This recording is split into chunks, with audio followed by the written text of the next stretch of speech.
కూటమి ప్రభుత్వంలో రైతులకు మేలు జరిగిందన్నారు మంత్రి నాదెండ్ల మనోహర్. కృష్ణా జిల్లా గూడూరు మండలంలో పర్యటించిన మంత్రి నేషనల్ హైవేపై ధాన్యం ఆరబోసిన రైతులతో మాట్లాడారు. పంట దిగుబడిపై రైతులను అడిగి తెలుసుకున్నారు.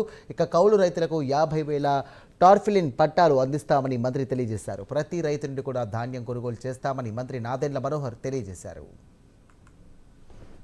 పండుగ వాతావరణంలో మా కూటమి ప్రభుత్వం గౌరవ ముఖ్యమంత్రి గారు చంద్రబాబు నాయుడు గారి నాయకత్వం, అదేవిధంగా మన రాష్ట్ర ఉప ముఖ్యమంత్రి పవన్ కళ్యాణ్ గారి నేతృత్వంలో క్షేత్రస్థాయిలో రైతులకి ఈ ప్రభుత్వం ఎల్లప్పుడూ రుణపడి ఉంటాం, ఒక భరోసా కూడా ఇస్తున్నాం. మొట్టమొదటిసారి రాష్ట్రంలో 51 లక్షల ధాన్యం కొనుగోలు, మెట్రిక్ టన్నుల ధాన్యం కొనుగోలు చేసే విధంగా ఒక అద్భుతమైన ప్రక్రియలో భాగంగా ఈరోజు కృష్ణా జిల్లాలో పర్యటిస్తున్నాం. పెడన్లో కృష్ణప్రసాద్ గారి నేతృత్వంలో ఇప్పుడే కొంతమంది రైతుల్ని కలిసాం. ఇక్కడ ఈ జిల్లాలో గతంలో ఏనాడు లేని విధంగా 7,90,000 మెట్రిక్ టన్నుల ధాన్యం కొనుగోలు చేయడానికి సిద్ధమయ్యాం. 11 లక్షల దిగుబడి ఉంటే 8 లక్షల ప్రభుత్వమే కొనుగోలు చేయడానికి సిద్ధమయ్యాం. రైతుల ఖాతాల్లో కూడా డబ్బులు 4 గంటల్లోనే జమ చేస్తున్నాం. ఇప్పుడే రైతులు కూడా చెప్పారు ఆ మాట, చాలా సంతోషం. 34,000 మెట్రిక్ టన్నులు నిన్న సాయంత్రానికి కొనుగోలు చేశాం. గత సంవత్సరంతో పోల్చుకుంటే ఇది 2,000% అదనంగా కొన్నట్టు.